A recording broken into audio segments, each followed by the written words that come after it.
लोकसभा चुनाव की तारीखों की घोषणा पर उत्तर प्रदेश कांग्रेस प्रदेश अध्यक्ष अजय राय ने भारतीय जनता पार्टी पर जमकर निशाना साधा है।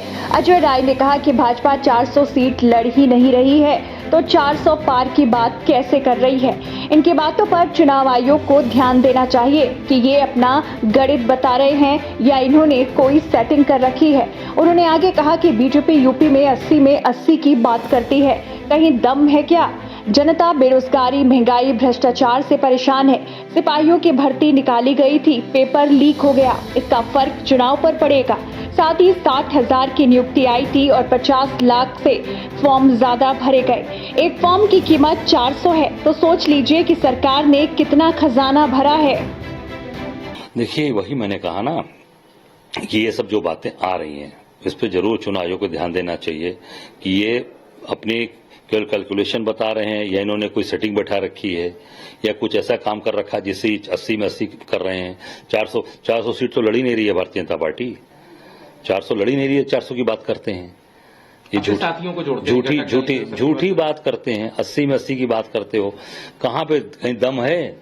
आप देखिए सब लोग किस तरीके से आम जनता परेशान है, बेरोजगारी से, महंगाई से, भ्रष्टाचार से।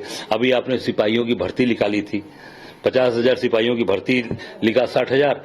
अब प्रदेश ने उसका जारी किया और भर्ती के लिए प्रक्रिया स्टार्ट की, पेपर लीक हो गया।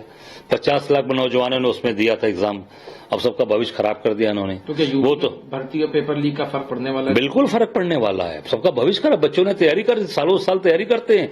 सिपाही की भर्ती केवल ऐसा नहीं, केवल पढ़ाई, उसके साथ पढ़ाई भी करते हैं, सवेरे 4 बजे उठ के मैदान में दौड़ भी मारते हैं, सपाटा भी खींचते हैं, दंड बैठक भी करते हैं। तो वो सारी चीजें उन्होंने तैयारी करके रखी बेचारों ने। गरीब परिवार के बच्चे आते हैं, जो दिन रात मेहनत करने वाला परिवार अपने बच्चों को पढ़ाता है, वो कहाँ है? वो सब लोग इंतजार कर रहे थे कि अब इनको हम लोग समझाएंगे।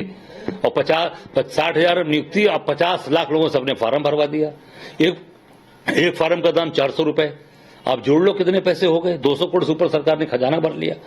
तो ये सारी चीजों का हिसाब जनता लेगी। खास करके महिलाओं के साथ जो अत्याचार अन्याय किया, किसानों के साथ जो अत्याचार अन्याय किया, किसान के हत्यारों को आपने टिकट दिया, तो ये सारी चीजें सामने आएंगी।